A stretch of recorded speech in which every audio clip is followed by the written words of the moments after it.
పరలోక రాజ్యము మహిమతో శ్రీ యేసు రాజ్య పాలనం చే పరలోక రాజ్యము ధరయందు స్థాపించ మహిమతో శ్రీ యేసు పాలనం చేయగా వరదూత గణములతో సమకూడే మనమంతా వరదూత గణములతో సమకూడే మనమంతా స్తోత్రగీతములు పాడేదం మన రాజు స్తోత్రగీతములు పాడేదం మన రాజు ఆరాధించేదము ఆత్మతో నిరతం ఆరాధ్య దైవం ప్రభు యేసుని ఆనంద గానము మనసారా పాడుచు ఆనంద గానము మనసారా పాడుచు అనుదినం స్తోత్రింతుము మా యేసుని అనుదినం స్తోత్రింతుము మా యేసుని ఆరాధించదాము ఆత్మతో నిరతం ఆరాధ్య దైవము ప్రభు యేసుని. హల్లెలూయా స్తోత్రం. దేవునికి మహిమ కలుగును. హల్లెలూయా హల్లెలూయా. దేవునికి మహిమ కలుగును గాక. వాక్యం చెప్పడానికి మన మధ్య దైవజనులు ఉన్నారు. వాళ్ళ సమయాన్ని అనుసరిస్తున్నాం.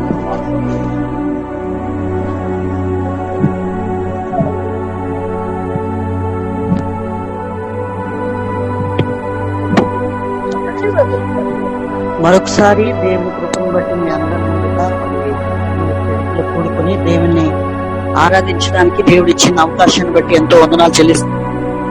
సో ఈరోజు మనము ధ్యానం చేయబోతున్న వాక్య భాగం యొక్క అంశము పరలోక రాజ్యంలో ప్రవేశించడానికి కావలసిన 7 అర్హతలు. సో ఈ 7 అర్హతలు దేవుడు ఆ రాజ్యంలోనికి వెళ్ళడానికి మరి మనలో కలిగి ఉండవలసిన ఈ యొక్క అర్హతల గురించి దేవుని యొక్క వాక్యంలో నుంచి మనము ధ్యానం చేయబోతున్నాం. అయితే ఈరోజు దేవుని యొక్క వాక్యంలో నుంచి ఒక 2 మాటలు మీకు చూపించాలని ఆశపడుతూ ఉన్నాను. ఈ పరలోక రాజ్యం యొక్క మర్మము కేవలము దేవుని బిడ్డలకే దేవుడు తెలియజేస్తున్నాడు అని వాక్యంలో రాయబడింది. ఆయన ప్రేమించి వారి కొరకు ఈ ఈవులని దేవుడు స్వతంత్రించుకొనడానికి ఉంచాడని వాక్యంలో అపోస్తుడైన పౌలు 1 కొరింథీయులు రాసిన పత్రిక 2వ అధ్యాయము 9వ వచనంలో చదివితే, ఇందును గూర్చి దేవుడు తను ప్రేమించు వారి కొరకు ఏవి సిద్ధపరుచునో అవి కంటికి కనబడలేదు, చెవికి వినబడలేదు, మనుష్య హృదయములకు గోచరము కాలేదని రాయబడి ఉన్నది అని వాక్యం మనం చూస్తూ ఉంటాం. అటువలే లూకాసు వార్తలో కూడా ఈ మాట గురించి చెప్పబడతా ఉంది. లూకాసు వార్తలో కూడా విత్వాని యొక్క ఉపమానము తెలియజేస్తూ ఉన్నప్పుడు ఈ పరలోక రాజ్యము తెలపడానికి మీ కొరకే ఇవి అనుగ్రహించబడ్డాయని చెప్తా ఉంటారు. లూకాసు వార్త 8వ అధ్యాయము 9వ వచనంలో ఆయన శిష్యులు ఈ ఉపమాన భావం ఏమని ఆయనను అడగగా, ఆయన దేవుని రాజ్య మర్మము ఎరుగుట మీకు అనుగ్రహించబడి ఉన్నది. ఇతరులైతే చూచియు చూడకయు వినియు గ్రహింపకయు ఉండునట్లు వారికి ఉపమాన రీతిగా బోధించబడుచున్నవి. దేవుని యొక్క వాక్యంలో చూస్తా ఉన్నాం, దేవుని రాజ్య మర్మములు ఎరుగుటకు మీకు అనుగ్రహించబడింది. దేవుని బిడ్డలకి, దేవుని ప్రేమించే వారి కొరకు దేవుడు ఇటువంటి ఆ దేవుని రాజ్య యొక్క మర్మమును ఎరగడానికి దేవుడు ఇచ్చాడంటే గొప్ప అవకాశం. కాబట్టి ఈ ఈవులు మనం గమనిస్తున్నాం. 1 కొరింథీయులు 2:9 కూడా ఇందును గూర్చి దేవుడు తను ప్రేమించు వారికి ఏవి సిద్ధపరచునో అనే మాట. ఏవి సిద్ధపరిచాడు? గత దినాల్లో దేవుని రాజ్యాన్ని మనము స్వతంత్రించుకోవడానికి, దేవుని రాజ్యంలో మనం వెళ్ళేటప్పుడు దేవుడు మనకిచ్చే ఆ యొక్క యోగ్యతలు, ఆ యొక్క ఆశీర్వాదాల గురించి మన గత దినాల్లో మనం చూసాం. జయించు వాని యొక్క జీవితాల్లో ఎటువంటివి అనుగ్రహించబడతాయి. అయితే ఈ రోజు మనం చూడబోతున్న ఈ పరలోక రాజ్యమును అర్థం చేసుకోవాలంటే చాలా విషయాలు ఉన్నాయి. ఈరోజు కొంచెం అవుట్ లైన్స్ ఇస్తూ నేను దేవుని ఒక వాక్యంలోని త్వరగా వెళ్ళాలని ఆశపడుతున్నాను. పరలోక రాజ్యంలో చాలా విశిష్టతలు మనం చూస్తాం. చాలా యోగ్యతలు కలిగిన ఆ పరలోక రాజ్యంలో ఉన్నట్లు వాక్యం సెలవిస్తా ఉంది. అంత మాత్రమే కాదు, పరలోకానికి సంబంధించిన కొన్ని నిత్య సత్యాలు కూడా మనం గ్రహించే వారిగా ఉండాలి. ఏంటి నిత్య సత్యాలు అని చూస్తే, యోహాను సువార్త 14 అధ్యాయము 2వ వచనం మనం చదివితే, ఇది మన తండ్రి ఇల్లు అని మనం గమనించాలి. మనం వెళ్ళే ఆ రాజ్యము మన కొరకు సిద్ధపాటు చేస్తున్న ఒక తండ్రి, మన కొరకు సిద్ధపాటు చేస్తున్న ఇల్లు. అందుకనే ప్రభువారు చెప్పారు, మీరు కలవరపడొద్దు, దిగులు పడొద్దు, మీ హృదయంలో వ్యాకులు పడవద్దు, నేను వెళ్ళి మీకు స్థలాన్ని సిద్ధపాటు చేసి నేను మరలా వచ్చి నేను మిమ్మల్ని తీసుకుని వెళ్తాను అని చెప్పాడు. దీని అర్థం ఏంటంటే, ఇది తండ్రి యొక్క ఇల్లు.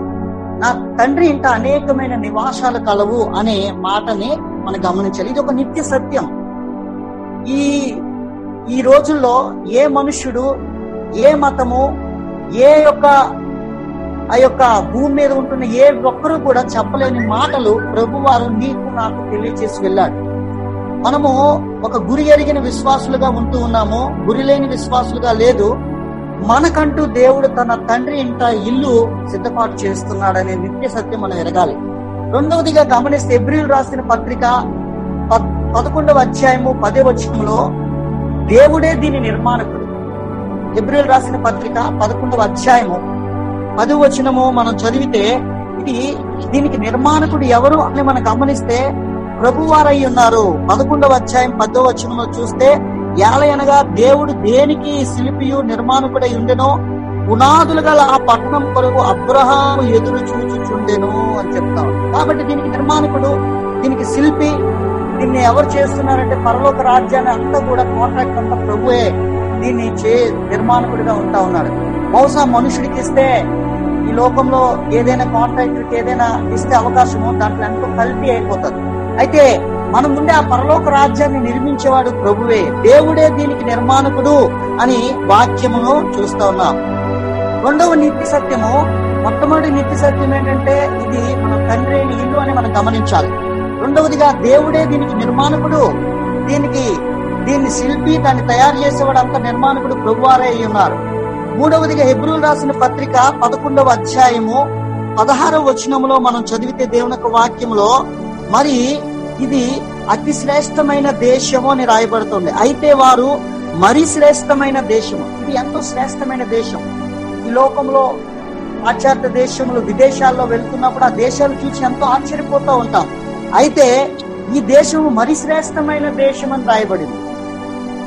ఇతర దేశాల కంటే గొప్ప ఉన్నతమైన దేశం, శ్రేష్టమైన దేశము అనగా పరలోక సంబంధమైన దేశమును కోరుచున్నారు అని చెప్తా ఉన్నాడు. అందుచేత తాను వారు దేవుడని పిలుచు, దేవుడు వారిని గూర్చి సిగ్గుపడు. ఏలయనగా ఆయన వారి కొరకు ఒక పట్టణము సిద్ధపాటు చేసి ఉన్నాడు, ఒక సిద్ధపరిచి ఉన్నాడు. నీ కొరకు, నా కొరకు ఒక శ్రేష్టమైన దేశము, మరి ఆ పరలోక పట్టణం సిద్ధపాటు చేశాడు. నిత్య సత్యాలు ఉన్నాయి. పరలోక రాజ్యం అర్థం చేసుకోవాలంటే అది మన తండ్రి ఇల్లు అని మనం అర్థం చేసుకోవాలి. రెండవది నిత్య సత్యము, దానికి నిర్మాణకుడు దేవుడే. మూడవదిగా అది శ్రేష్టమైన దేశం అని రాయబడింది. మరి నాలుగవదిగా గమనిస్తే, అది దేవదూతలు నివసించే స్థలం అని మత్తయి సువార్త 18వ అధ్యాయము 10-11 చదివితే దేవదూతలు నివసించే స్థలమని. నాలుగవదిగా మరి చూస్తే, ఆ దేశము నీ కొరకు, నా కొరకు ఇవ్వడానికి దేవుడు ఎంతో ఆశపడతా ఉన్నారు. ఐదవ సత్యం ఏంటంటే, పరలోక రాజ్యములో ఎవరైతే తన యొక్క జీవితంలో స్వచ్ఛమైన జీవితం జీవించి ఉంటారో వారే దీంట్లో ప్రవేశించబడతారని ప్రకటన గ్రంథం 22:14 కూడా రాయబడింది. అంత మాత్రమే కాదు, ఈ పరలోక రాజ్యము ఎంతో విశిష్టతలు అంటే యోగ్యతలు కలిగే ప్రాంతంగా కనబడుతుంది. ఈ పరలోక రాజ్యంలో నువ్వు వెళ్ళేటప్పుడు, ఈ పరలోక రాజ్యంలో నువ్వు చేరేటప్పుడు ఇది ఆనందించే ప్రదేశం అని లూకాసు వార్త 15:7 రాయబడింది. లూకాసు వార్త 17:7 పరలోక రాజ్యంలో ఎంతో ఆనందము నువ్వు అనుభవిస్తావు. అంత మాత్రమే కాదు, ఆ రెండో విశిష్టత ఏంటంటే, ఇది స్వాస్థ్యముగా పొందే ప్రదేశం అని 1 పేతురు రాసిన పత్రిక 1:4 పేతురు ఈ మాటలు తెలియజేస్తాడు. ఇది మనకు స్వాస్థ్యము పొందే స్థలము. ఈ ఈ స్థలము మనకు మరి స్వాస్థ్యముగా ఇచ్చే ప్రదేశం అని మరి పేతురు తెలియచేస్తా ఉంటాడు. అంత మాత్రమే కాదు, మూడవ యోగ్యత మనం గమనిస్తే రెండో పేతురు రాసిన పత్రికలో మూడవ అధ్యాయంలో 13వ వచనాన్ని మనం చదివితే, ఆయనను మనం ఆయన వాగ్దానమును బట్టి క్రొత్త ఆకాశము క్రొత్త భూమియు కనిపెట్టుచున్నాము, వాటి యందు నీతి నివసించును. మూడో విశిష్టత ఏంటంటే ఈ పరలోక రాజ్యంలో నీతి నివసించే స్థలంగా ఉంటా ఉంది, స్వాస్థ్యముగా పొందే ప్రదేశంగా ఉంటా ఉంది. ఈ స్థలంలో ఇంకో విశిష్టత ఏంటంటే ఆనందించే ప్రదేశంగా ఉంటా ఉంది. నాలుగోది ఏంటంటే ఆరాధించే ప్రదేశం అంట. ఇక్కడ కేవలము ఆరాధించే ప్రదేశంగా కనబడుతుంది. ప్రకటన గ్రంథం 4వ అధ్యాయము 8-11 వచనాలు చదివితే ఇది ఆరాధించే ప్రదేశంగా కనబడతా ఉంది. ఐదో యొక్క విశిష్టత ఏంటంటే ఈ యొక్క స్థలములో కేవలం ప్రభువుని సేవించే స్థలంగా కనబడుతోంది. ప్రకటన గ్రంథం 7వ అధ్యాయము 15వ వచనం మనం గమనిస్తే అక్కడ సేవించే స్థలంగా కనబడతా ఉంది. కాబట్టి ఈ రోజు పరలోక రాజ్యము నీ కొరకు నా కొరకు దేవుడు సిద్ధపాటు చేసి ఉన్నాడు. ఈ పరలోక రాజ్యంలో నువ్వు వెళ్ళాలంటే దాని యొక్క గొప్పతనం నీకు తెలియక ఉండకుండా నువ్వు ఆ దేశానికి వెళ్ళడానికి సిద్ధపడడానికి మనం యోగ్యులుగా లేవు. కాబట్టి ఈ రోజు ఆ రాజ్యానికి వెళ్ళేవారు ఈ నిత్య సత్యాలను, ఈ యొక్క గొప్ప విశిష్టతల్ని మనము తెలుసుకున్న వారుగా ఉండాలి. ఇది దేవుని ఇల్లని నువ్వు తెలియబడింది, దీనికి నిర్మాణకుడు దేవుడే, అది అతి శ్రేష్టమైన దేశమని, పరలోక రాజ్యము దేవదూతలు నివసించే స్థలమని, మరి స్వచ్ఛమైన జీవితం జీవించే వారు ఈ దేశంలో ప్రవేశిస్తారని మనము గమనించాలి. అంత మాత్రమే కాదు, ఇది ఆనందించే ప్రదేశము, స్వాస్థ్యముగా పొందే ప్రదేశంగా ఉంటా ఉంది, విశిష్టతలు నీతి నివసించే స్థలంగా ఉంటా ఉంది, ఆరాధించే ప్రదేశంగా కనబడతా ఉంది, మరి ఐదవదిగా సేవ చేసే స్థలంగా కనబడతా ఉంది. కాబట్టి ఈ యొక్క పరలోక రాజ్యంలో దేవుడు నిన్ను నన్ను ప్రవేశపెట్టాలని ఆశపడతా ఉన్నాడు. ఈ రోజు వాక్య భాగంలో త్వరగా ఒక 7 విషయాలు మీకు చెప్పాలనుకుంటున్నాను. ఈ పరలోక రాజ్యంలో నీవు నేను వెళ్ళాలి అనుకుంటే, వెళ్ళాలని ఎవరైతే ఆశపడుతున్నారో వారి జీవితాల్లో కావలసిన కొన్ని అర్హతలు మనం కలిగి ఉండాలి. ఆ ప్రవేశించడానికి కావలసిన 7 అర్హతలు.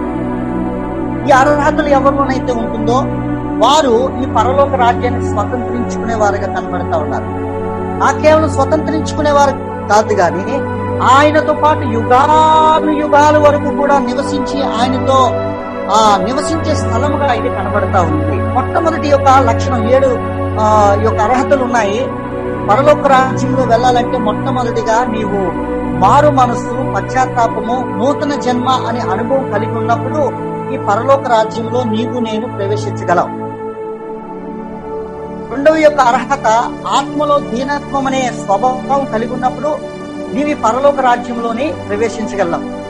మూడవ అర్హత అత్యధికమైన నీతి స్వభావం కలిగి ఉన్నప్పుడు నీవి పరలోక రాజ్యాన్ని స్వతంత్రించుకొని దాంట్లో దానికి దేవుడు నీకు యోగ్యత ఇస్తున్నట్లుగా కనబడతా ఉంది.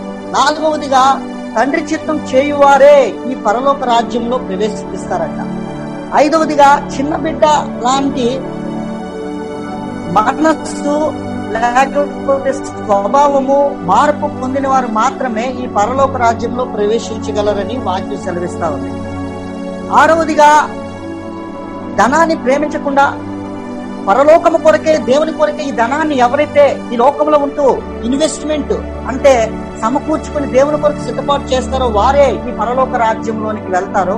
ధనవంతుడికైతే ఆ పరలోక రాజ్యంలో స్థలం లేదు గాని మరి ధనాన్ని దేవుని కొరకు ఎవరైతే మరి హెచ్చిస్తూ ఉన్నారో వారికే ఈ పరలోక రాజ్యం అని దేవుడు సెలవిస్తా ఉన్నారు. ఏడవది స్వచ్ఛమైన జీవితం కలిగిన వారు ఈ యొక్క పరలోక రాజ్యంలో ప్రవేశించడానికి అర్హులుగా కనబడతా ఉన్నారు. త్వరగా వాక్య భాగాన్ని నేను చూపిస్తూ ఉన్నాను.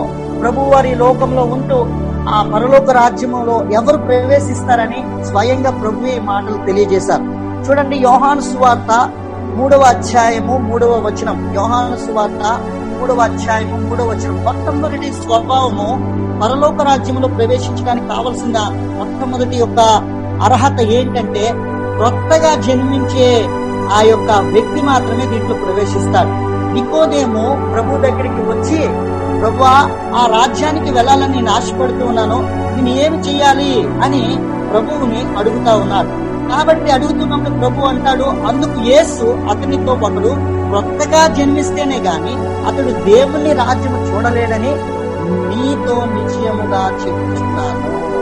నీతో నిశ్చయముగా నూతన జన్మ అనే అనుభవము, పశ్చాత్తాపము మరి మారు మనసు పొందేవారు మాత్రమే ఈ పరలోక రాజ్యాన్ని స్వతంత్రించుకునే వారిగా ఉంటారు. మారు మనసు లేకుండా, నిత్య జీవం లేకుండా మనం ఆ రాజ్యంలోని ప్రవేశించలేము. ఇది ఒక రిజిస్ట్రేషన్ లాంటిది. పరలోక రాజ్యంలోనికి వెళ్ళాలంటే నీకు ఒక అర్హత ఉండాలి. మనం ఈ లోకంలో ఏదైనా ఒక ప్రాంతం నుండి ఒక ప్రాంతానికి వెళ్ళడానికి మనం ఒక ట్రైన్ టికెట్ గాని, ఒక బస్సు గాని ముందుగా మనము దాని టికెట్ కొనుక్కుంటేనే మనము దాంట్లో వెళ్లేవారిగా కనబడతా ఉంటాం. కొంతమంది టికెట్ లేకుండా కూడా కూర్చుంటారు, టీటీలు వచ్చినప్పుడు దొరికిపోతా ఉంటారు. అయితే ప్రభు సెలవిస్తూ ఉన్నాడు, మనకిది కొన్ని స్థలాలు ఉన్నాయి. ఆ స్థలాల్లో నువ్వు కన్ఫామ్ గా ముందే టికెట్ బుక్ చేసుకోవాలి. 2017వ సంవత్సరంలో దేవుడు మొట్టమొదటిసారిగా నేను విమానంలో ప్రవేశించడానికి వెళ్ళడానికి దేవుడు అవకాశం ఇచ్చాడు. మరి ఢిల్లీ నుంచి నాగ్పూర్ లో హోలీ కాన్వకేషన్ మీటింగ్స్ అవుతున్నప్పుడు మొట్టమొదటిసారి, నాకైతే ఎప్పుడు అటువంటి అనుభవం లేదు, మొట్టమొదటిసారి నేను వెళ్ళడం జరిగింది. వెళ్తున్నప్పుడు ముందుగా టికెట్ బుక్ చేసుకున్నాం, 2 నెలల ముందే టికెట్ బుక్ చేసుకున్నాం. దగ్గర దినాలు వస్తున్నప్పుడు ఎప్పుడు ఎక్కలేదు. అయితే ఆ విమానం ఎట్లా ఎక్కాలి, ఏం చేయాలి, అందరూ అంటున్నాను, వెళ్తే నీకు గేట్ దగ్గర టికెట్ చూపిస్తే నేను విడిచిపెట్టేస్తారు, తర్వాత నువ్వు నీ లగేజ్ అక్కడ సబ్మిట్ చేసి చేయాలి, తర్వాత నువ్వు వెళ్ళిపోతావు అని సింపుల్ గా చెప్పేశారు. నాకైతే ఆ రాత్రి అంతా నిద్ర పట్టలే. ఒక సాధారణమైన విమానం ఎక్కడానికే ఎన్నో తిప్పలు పడి వెళ్ళడం జరిగింది. ఓకే, ఎట్లానే ఉంటది అనేసి వెళ్ళిపోయాం. ఇందిరాగాంధీ ఇంటర్నేషనల్ ఎయిర్పోర్ట్ 3వ టెర్మినల్ లో మరి అక్కడి నుంచి జెట్ ఎయిర్వేస్ చూపించగా టికెట్ చూపించగానే అక్కడున్న ఆ గేట్ ఎంట్రీ చేస్తున్న పోలీసులు చూశారు. చూసి టికెట్ బుక్ చేసుకున్నాను ముందు నుంచి అని విడిచిపెట్టారు. ఇంతతోనే అవ్వలేదు, చివరిగా కౌంటర్ దగ్గరికి వెళ్ళాం. కౌంటర్ దగ్గరికి వెళ్తే అక్కడ చాలా కౌంటర్స్ ఉంటాయి, ఏ ఫ్లైట్ కి సంబంధించిన కౌంటర్స్ ఉంటాయి. ఆ ఫ్లైట్ దగ్గరికి పోయి నీ ఒక టికెట్ చూపిస్తే ఆ టికెట్ ని బట్టి, ఆ పిఎన్ఆర్ ని బట్టి నీకు విండో సీట్ కావాలంటే విండో సీట్ అది ఇవ్వడం జరుగుతుంది. టికెట్ ఇచ్చిన వెంటనే నువ్వు వెళ్ళిపోతావని కూడా అవకాశం లేదు. 3వది, నీ లగేజ్ సబ్మిట్ చేయాలి. ఈ లగేజ్ ఇచ్చినప్పుడు దాంట్లో ఎటువంటి మరి కొన్ని వస్తువులు ఉంటాయి, ఆ వస్తువులు ఏవి తీసుకెళ్ళడానికి కొన్ని రైట్స్ ఉండవు. అవి నువ్వేమి పచ్చళ్ళు కానీ, కొబ్బరికాయ కానీ ఏది కూడా తీసుకెళ్ళలేవు. అంతా సెక్యూరిటీగా ఉండి అక్కడ కూడా అయిపోయింది. అది అయిపోయిన తర్వాత ఈ యొక్క టికెట్ పట్టుకొని చివరిగా ఎవరైతే ఈ యొక్క టికెట్ మీద సీల్ కొడతారో వారు అక్కడ పెద్ద లైన్, ఒక దాదాపు ఒక అరగంట కంటే ముందుగానే వెళ్ళవలసి వస్తుంది. ఆ లైన్ లో నిలబడి ఉన్నాను. నేను అనుకున్నాను, బస్సారి వెళ్తున్నాం, ఏం కాదులే, లగేజ్ కూడా సబ్మిట్ చేసాం, ఫ్లైట్ లో తీసుకుని వెళ్ళిపోతారు అని నేను చక్కగా నిలబడి ఉన్నాను. అందరూ కూడా వారి మొబైల్ అన్ని కూడా పెడతా ఉన్నారు. నేను మామూలుగా వెళ్ళిపోయాను. నా యొక్క స్థలం వచ్చి నేను దాదాపు 20 నిమిషాలు వెయిట్ చేసి నా యొక్క భార్య వచ్చింది. నా 2 చేతులు కూడా నేను చాపి ఆ డిటెక్టర్ లో చూపిస్తా ఉన్నాడు. పోలీస్ చెక్ చేస్తా ఉన్నప్పుడు నా దగ్గర అరుపులు వినబడతా ఉన్నాయి. ఏంటి అరుపులు అంటే, నేనేం చేశానంటే డబ్బులు సీక్రెట్ జోబులో పెట్టుకుని ఉన్నాను, ఆ పర్స్ కూడా జోబులోనే ఉంది, మొబైల్ జోబులోనే ఉంది. చివరి చెప్పారు, ఇవేవి కూడా పట్టుకుని వెళ్ళడానికి లేదనేసి నువ్వు ఒక ట్రై ఇచ్చారు, ఆ ట్రైలో వేసి వెళ్ళిపోతే సరిపోతుంది అనే దాంట్లో పెట్టు, అప్పుడే నేను వదులుతామని చెప్పడం జరిగింది. అయితే చెప్పగానే నేను అట్లా వేసిన తర్వాత నాకు దాదాపు ఒక 30 నిమిషాలు టైం వేస్ట్ అయిపోయింది.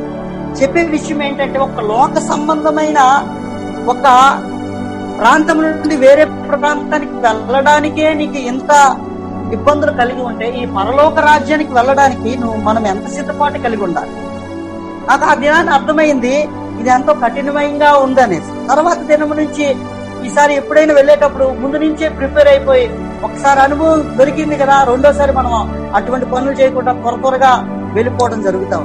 అంటే దేవుని వాక్యంలో మనం చూస్తే ఈ పరలోక రాజ్యంలో కూడా టికెట్ నేను బుక్ చేసుకున్నప్పటికీ కూడా అనేకమైన ఇబ్బందులు, అనేకమైన కష్టాలు ఎదుర్కోవడం జరుగుతూ ఉంటుంది లోకంలో, మన ప్రయాణ యాత్రలో. అయితే ఈ పరలోక రాజ్యంలో నీవు నేను వెళ్ళాలి అంటే ఈ నూతన జన్మ అనే అనుభవము, ఈ పశ్చాత్తాపము కలిగే వారు మాత్రమే వెళ్తారు.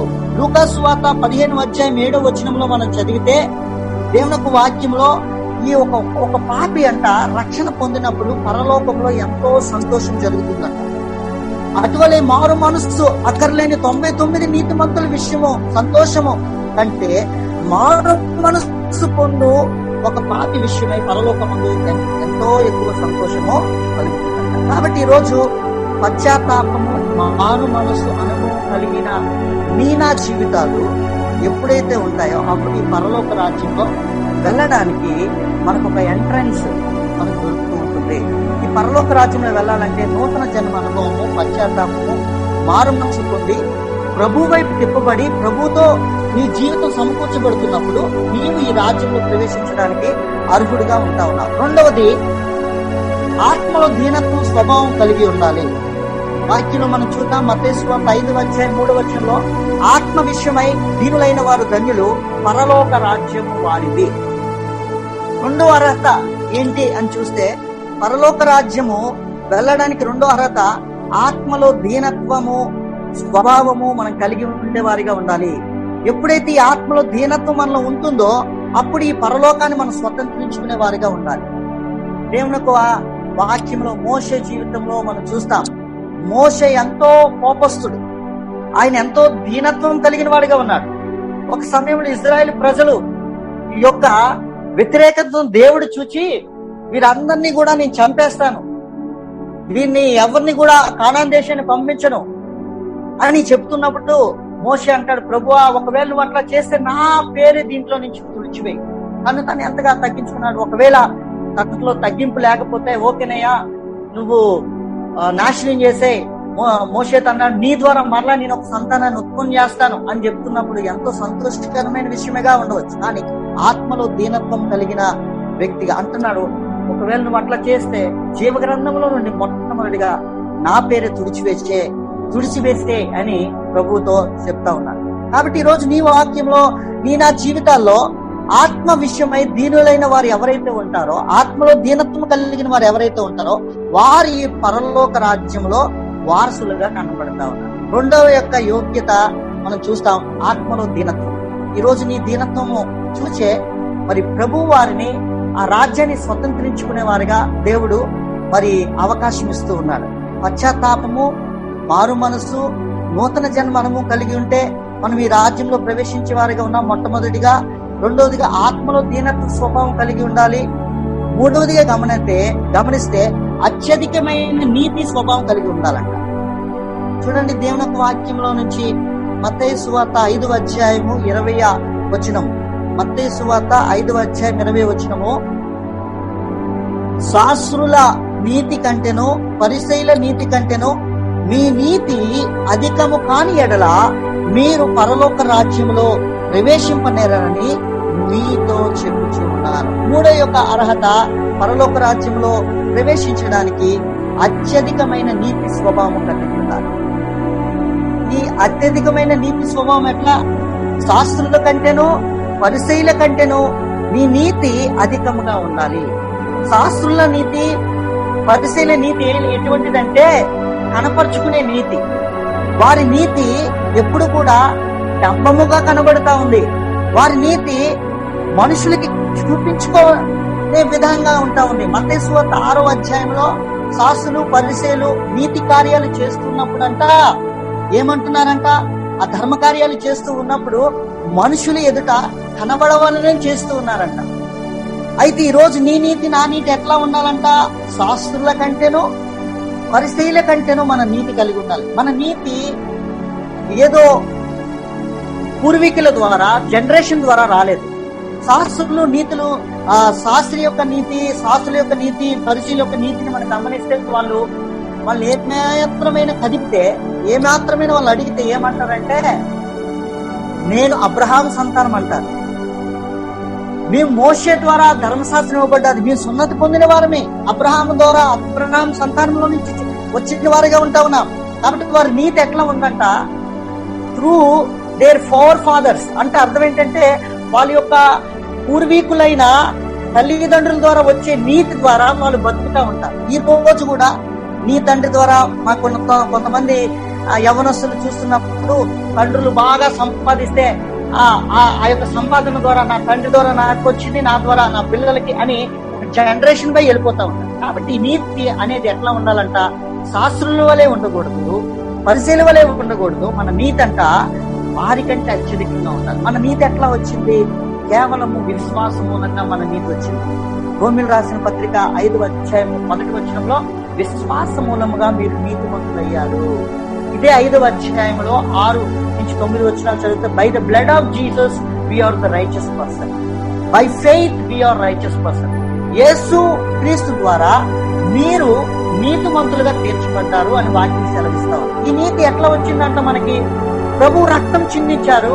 ఆ రక్తం చిందించిన ప్రభు నా కొరకే, నా పాపాల నిమిత్తమే అని రక్తం కలవరి శిలువలో చిందించండి. ఎవరైతే ఆ రక్త ప్రోక్షణ క్రిందకు వస్తూ ఉన్నారో, ఆయన రక్తంలో కడగబడుతూ ఉన్నారో వారు నీతిమంతులని వాక్యం సెలవిస్తుంది.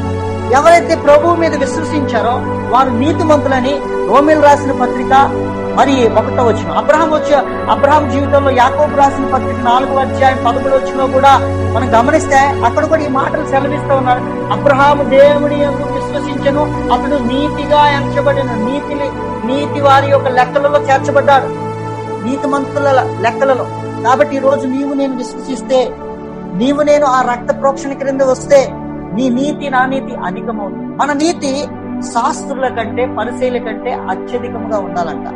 శాస్త్రుల నీతి పరిసయ్యుల నీతి కనపరుచుకునేది, వారు ఏమి చేస్తారో వాటిని తెలియచేసే నీతిగా ఉంటా ఉంది. మన నీతి అయితే క్రియల మూలముగా కాదు, కేవలం యేసుక్రీస్తు మూలముగా, విశ్వాస మూలముగా, మరి యేసుక్రీస్తు రక్తము మూలముగా మనం నీతిమంతుల లెక్కల్లో మనం చేర్చబడ్డామంట. కాబట్టి ఈరోజు అత్యధికమైన నీతి కలిగి ఉండాలి. ఒకవేళ నీవు నేను కూడా ఆ యొక్క నీతి శాస్త్రం వల్లే ఉంటుందేమో, కొన్నిసార్లు పరిశీలన వల్ల ఉంటుందేమో, మనం గమనించుకునే వారిగా ఉండాలి. ఈ రోజు నీ నీతికి నా నీతి ప్రభు వారి ద్వారానే ఉండాలి. సంఘాల ద్వారా కొంతమందిని అడిగితే నువ్వు ఎట్లా రక్షించబడ్డావు అని అడిగితే, I am born brought up in Christian family అంటారు. నేను పుట్టుకతోనే క్రైస్తవుని అంటారు. వాళ్ళ నీతి ఎట్లా అని అడిగితే, ఏర నాయన మరి బైబిల్ ఎన్ని పుస్తకాలు ఉన్నాయి అని అడిగితే, నాయన 66 67 అనుకుంటారు. కాబట్టి ఈ రోజు దేవుని వాక్యంలో మనం చూస్తే నీ నీతి నా నీతి ప్రభు వారి ద్వారా ఉన్నప్పుడు మనం స్థిరపరిచేవాడంగా కనబడతా ఉన్నాం. కాబట్టి 3వదిగా అత్యధికంగా మన నీతి కనబడతా ఉంది. 4వ లక్షణం చూద్దాం త్వరగా. తండ్రి చిత్తం చేయువాడే ఈ పరలోక రాజ్యంలో ప్రవేశిస్తాడు. మత్తయి సువార్త 7వ అధ్యాయము 21వ వచనం. మత్తయి సువార్త 7వ అధ్యాయము 21వ వచనం. ప్రభువా అని నన్ను పిలుచు ప్రతివాడు పరలోక రాజ్యంలో ప్రవేశింపడు గాని పరలోకమందున నా తండ్రి చిత్తము చేయువాడే ప్రవేశించును. ప్రభువా అని నన్ను పిలిచేవాడు ప్రతివాడు పరలోక రాజ్యంలో ప్రవేశించడు కానీ పరలోకమందున నా తండ్రి చిత్తము చేయువాడే ప్రవేశించు. తండ్రి చిత్తం చేసేవాడు మాత్రమే మనము ఏం చేస్తామన్న పరలోక రాజ్యంలో చేర్చేవారు. నేను గత దినాల్లో దేవుని చిత్తం తెలుసుకునే ఎట్లు అనే ఒక 7 విధానాలు చెప్పడం జరిగింది. అంటే దేవుని చిత్తాన్ని అంటే ఆయన చేతులకు అప్పగించి ఏది చేసినా, ఏది చేయాలనుకున్నా ఆ పనిని ముందుగా దేవునిలో పెట్టి నడిచేదే దేవుని చిత్తం. అందుకనే యోహాను సువార్తలో ప్రభు వారు అంటారు, నా తండ్రి చిత్తం చేయటం నాకు భోజనమై ఉంది, నాకు ఆహారమై ఉంది అని చెప్తా ఉంటారు. నా తండ్రి చిత్తం చేయడానికి ఆయన ఇష్టపడేవాడిగా ఉన్నాడు ప్రభువారు. కాబట్టి ఈ రోజు తండ్రి చిత్తం చేయకుండా నీ ఇష్టానుసారంగా నువ్వు బ్రతికి ప్రభువా అని నీకు ఇష్టం వచ్చినట్లు నువ్వు బ్రతికి ఆయన పిలిస్తే నువ్వు పరలోక రాజ్యంలో వెళ్ళవు. గాని ప్రభు చెప్తా ఉన్నాడు, ప్రభువా అని పిలిచి ప్రతివాడు పరలోక రాజ్యంలో ప్రవేశించడు గాని పరలోకమందున్న నా తండ్రి చిత్తం చేయువాడే. ఏది కొనాలన్నా, ఏది చెయ్యాలన్నా, ఏది ప్రారంభించాలన్నా, ఏ స్థితిలో ఉన్నప్పటికీ కూడా తండ్రి చిత్తం చేసి, ప్రభువా నీకు ఈ పని చేయాలనుకుంటున్నాను, ఇది చెయ్యాలా వద్దా? దేవుడు నీకు అనుమతిస్తే నువ్వు చేయాలి, దేవుడు అనుమతించకపోతే ఆ పని నువ్వు చేయకూడదు. అందుకని దావీదు 143వ కీర్తన 10వ వచనంలో, దేవా నీవే నా దేవుడివి, you are my God, teach me to do your will. ప్రభువా నీవే నా దేవుడివి, నీ చిత్తానుసారం చేయటం నాకు నేర్పించుము. నీవే నా దేవుడు, నీ చిత్తానుసారం ప్రవర్తించడం నాకు నేర్పించు. కాబట్టి ఈరోజు తండ్రి చిత్తాన్ని చేసేవారే. ఈరోజు ఎన్ని సంవత్సరాలుగా నువ్వు తండ్రి చిత్తం చేయకుండా నీ ఇష్టానుసారంగా నువ్వు బ్రతికావు, నీ సొంత ప్రణాళికలు, నీ సొంత ఉద్దేశాలతో నువ్వు బ్రతికావు, నీ కొరకే నువ్వు బ్రతికావో. మరి దేవుడు వాక్యం సెలవిస్తూ ఉన్నాడు, మరి తండ్రి చిత్తం చేసేవాడు మాత్రమే పరలోక రాజ్యంలో ప్రవేశిస్తారు. ఎవరైతే తండ్రి చిత్తం చేస్తారో వారు ఈ పరలోక రాజ్యంలో ప్రవేశించడానికి అర్హులుగా కనబడతా ఉన్నారు. ఇంకొక మరి అర్హతను చూస్తే 5వ పాయింట్ లో మనం చూస్తే చిన్న బిడ్డలాగా మార్పు పొందే స్వభావం కలిగి ఉండాలి. మత్తయి సువార్త 18వ అధ్యాయం, మత్తయి సువార్త 18వ అధ్యాయము 3వ వచనం, మీరు మార్పు నొంది బిడ్డల వంటి వారైతేనే గాని పరలోక రాజ్యములో ప్రవేశింపరని మీతో నిత్యముగా చెప్పుచున్నాను. కాగా ఈ బిడ్డలు తన్ను తాను తగ్గించుకున్న వాడు ఎవడో వాడు పరలోక రాజ్యంలో గొప్పవాడు అని సెలవిస్తాడు. ఒకరోజు అంట శిష్యులందరూ కూడా యేసు ప్రభు రాజ్యంలో, ఆ కాలమున శిష్యులు యేసునొద్దకు వచ్చి పరలోక రాజ్యంలో ఎవరు గొప్పవాడని అడిగారు. కొంతమంది శిష్యులందరూ గుంపులో కూడారు, ఎవరు గొప్ప ఎవరు గొప్ప ఎవరు గొప్ప అని. ప్రభు చూశారంట, వచ్చారు, ఎవరు గొప్ప? బహుశా యేసు ప్రభు మొట్టమొదటికి ఎన్నుకున్న పేతురే అనుకుంటున్నాడు. నన్నే ముందు పిలిచినాడు కదా, ఆంద్రేయ మా అన్నదమ్ములే ముందు పిలిచినాడు కాబట్టి మేమే గొప్పవారు అవ్వచ్చేమో, ఎందుకంటే we are the calling of first, మేమే ముందుగా వచ్చాం అనేసి అనుకున్నాడేమో. పేతురు మరి అడుగుతున్నప్పుడు అందరు శిష్యులందరూ కూడా అనుకున్నారు ఎవరి గొప్ప ఎవరి గొప్ప గొప్ప గొప్ప అనేసి అనుకుంటున్నప్పుడు చెప్పారంట, ఆ ప్రభు వారు అంటున్నారు ఎవరు గొప్ప అంటే చిన్న పిల్లల లాంటి స్వభావం కలిగిన వారు. మరి ఒక చిన్న బిడ్డను తన యొద్దకు పిలిచి వారి మధ్య నిలబెట్టి ఇట్లనేను, మీరు మార్పు నొంది బిడ్డ వంటి మరి స్వభావం కలిగిన వారైతేనే గాని పరలోక రాజ్యంలో ప్రవేశింపరని మీతో నిశ్చయంగా చెప్పారు. చిన్న బిడ్డల స్వభావం ఏంటంటే వారు చేసిన తప్పు త్వరగా మర్చిపోతారు. ఒక రోజంట ఒక ఇద్దరు పిల్లలు, ఇంటి పక్క పక్కన వాళ్ళు ఇల్లు వారే, ఇద్దరు పిల్లలు ఆడుకుంటా ఉంటే ఒక చిన్న పిల్లవాడంట ఒక రాయితో ఇట్లా కొట్టగానే అది తగలరాని చోట తల మీద తగిలితే రక్తం కారిందంట. కారిన తర్వాత పక్కింటి ఆమె వచ్చి ఆ పిల్లవాడిని కొట్టేసిందంట. ఈ పిల్లవాడు వెళ్ళి వాళ్ళ ఇంట్లోకి వెళ్ళి మరి ఆ చిన్న బిడ్డ వెళ్ళి అది అరడం మొదలు పెట్టినాడు. పెట్టగానే మొత్తం గందరగోళం అయిపోయింది. అయితే మరుసటి రోజు వాళ్ళిద్దరు కలిసి మళ్ళీ ఆడుకుంటున్నారంట. చిన్న పిల్లవాడు చెప్తా ఉన్నాడు, ఏమంటున్నాడంటే, ఇదిగో ఒరే నిన్నే నీకు వాడు కొట్టాడు, రక్తం కారిపోయింది, సిగ్గులేదో వాడిని ఆడుతున్నావు అంటే, అమ్మ నేను మర్చిపోయాను, ఇంకా నువ్వు అవే ఇంకా మర్చిపోతావు, ఇంకా మర్చిపోకుండా ఉన్నావా, అది అయిపోయి కనీసం 1-2 నెలలు అయిపోయింది అని చెప్పినాడు. కాబట్టి ఈ రోజు నీ నా జీవితాల్లో పాత విషయాలు విడిచిపెట్టి చిన్న బిడ్డ లాంటి స్వభావం కలిగిన వారే పరలోక రాజ్యాన్ని స్వతంత్రించుకునే వారిగా కనబడుతున్నారు. 6వదిగా చూస్తే మరి చూడండి దేవుని యొక్క వాక్యంలో మరి ఎవరు ఈ పరలోక రాజ్యంలోనికి వెళ్తారు అని చూస్తే 6వ యొక్క స్వభావము ధనాన్ని ప్రేమించకుండా ఎవరైతే ధనాన్ని ప్రభు కొరకు ఖర్చు పెట్టే వారిగా ఉంటా ఉన్నారో వారే ఈ రాజ్యంలోనికి ప్రవేశిస్తారు అని చెప్పాడు. మత్తయి సువార్త 19వ అధ్యాయము 23వ వచనంలో యేసు తన శిష్యులు చూసి ధనవంతుడు పరలోక రాజ్యంలో ప్రవేశించుట దుర్లభమని మీతో చెప్తున్నాను. ఇదిగాక ధనవంతుడు పరలోక రాజ్యంలో ప్రవేశించుట కంటే సూది బెజ్జంలో ఒకడు దూరుట సులభం అని మీతో చెప్పుచున్నాను. కాబట్టి పరలోక రాజ్యంలో వెళ్ళాలంటే ధనవంతుడు వెళ్ళలేడు గాని ధనం ప్రభు కొరకు హెచ్చరించేవాడు ఉండాలి. మత్తయి సువార్త 6:20లో కూడా మీ ధనము పరలోకంలో సమకూర్చుకోనండి, అక్కడ చిమ్మట ఏమీ ఉండదు అని చెప్పినాడు. ఒక యవనస్తుడు లూకా సువార్త 18వ అధ్యాయము 18 నుంచి 23, మార్కు సువార్త 10వ అధ్యాయం 17 నుంచి 22 వచనాలు, మత్తయి సువార్త 19, 16 నుంచి 24 వచనం. ఒక యవనస్తుడు ప్రభు వెనకతలు వెంబడించి నేను ఆ పరలోక రాజ్యంకి వెళ్ళాలి, సద్బోధకుడా ఏం చేయాలంటే ప్రభు అని అంటారు, ఇదిగో నీ సమస్తాన్ని నీలో ఒకటి పొదువు ఉంది, అంటే నేను అన్ని తల్లిదండ్రులు ప్రేమిస్తున్నాను, దశభాగం ఇస్తున్నాను, సమస్తం అన్ని ఉంటున్నాను, రాజ్యంలో కూడా వెంబడిస్తా ఉన్నాను. అయితే ఆ వ్యక్తిని అంటున్నాను, నీలో ఒక పొదువు ఉంది, నీ ఆస్తిని అంతా అమ్మివేసి నన్ను వెంబడించంటే అతను చిన్న బుచ్చుకుని వ్యసనపడి వెళ్ళిపోయినాడు. కాబట్టి ఈ రోజు పరలోక రాజ్యంలో వెళ్ళాలంటే నీ ధనాన్ని ప్రభు కొరకు హెచ్చించేవాడిగా ఉండాలి, సమకూర్చుకునేవాడిగా ఉండాలి. ధనాన్ని ప్రేమించకుండా ప్రభువుని ఎక్కువగా ప్రేమించేవాడు పరలోక రాజ్యంలోకి వెళ్తాడు. 7వది గమనిస్తే గొప్ప గొప్ప ధనవంతులు కూడా ప్రభు దగ్గరికి వెళ్ళారండి. నికోదేముస్ ధనవంతుడు, జక్కయ్య ధనవంతుడు, వాళ్ళందరి ప్రభు సెలవిచ్చాడు, ప్రభు వెనకట్లు వెంబడించారు వారు ఆస్తులు ఇచ్చి. చివరిగా మరి పరలోక రాజ్యంలో వెళ్ళడానికి చివరి యొక్క లక్షణము స్వచ్ఛమైన జీవితం. మరి చూడండి, మరి ప్రకటన గ్రంథం 22వ అధ్యాయము మరి 12వ వచనం నుంచి చెప్తా ఉన్నాడు. 12వ వచనం నుంచి 22, 11, 12 వచనాలు చదివితే, ఇదిగో త్వరగా వచ్చుచున్నాను, వాని క్రియలు చొప్పున వానికి ఇచ్చుటకు నేను జీతం ఇచ్చుటకు నేను సిద్ధపరిచిన జీతం నా యొద్ద ఉన్నది. నేనే అల్పాయు ఉమాయు, మొదటి వాడును కడపటి వాడును, ఆదియు అంతమునై ఉన్నాను. జీవవృక్ష హక్కు గలవారే ఈ గుమ్మముల గుండా ఆ పట్టణంలోనికి ప్రవేశించుటకు తమ వస్త్రమును ఉదుక్కున్న వారు ధన్యులంట. ఈ రోజు స్వచ్ఛమైన జీవితం ఈ లోకంలో జీవించి పరలోకం కొరకు సిద్ధపడేవారు మాత్రమే ఈ రాజ్యంలో ప్రవేశించేవారుగా ఉన్నారు. కాబట్టి ఈ రోజు ఈ యొక్క 7 అర్హతలు మనం స్వతంత్రించుకునే వారిగా, అర్హతలు కలిగే వారిగా దేవుడు లాగున మనకి దేవుడు సహాయం చేయను గాక. ప్రార్థన చేసుకుందాం. సహోదరుడు ప్రార్థన నడిపిస్తాడు. Shall we pray? నవీన్ ప్రార్థన చేశాను అన్నా. ప్రేయర్ సరే, ప్రార్థన. మమ్మల్ని మిక్కిలిగా ప్రేమిస్తున్న ప్రియ పరలోకపు తండ్రిని, మీ పరిశుద్ధమైనటువంటి ఆపరించి పాదములు వెళ్ళని స్తోత్రములు ఆయన.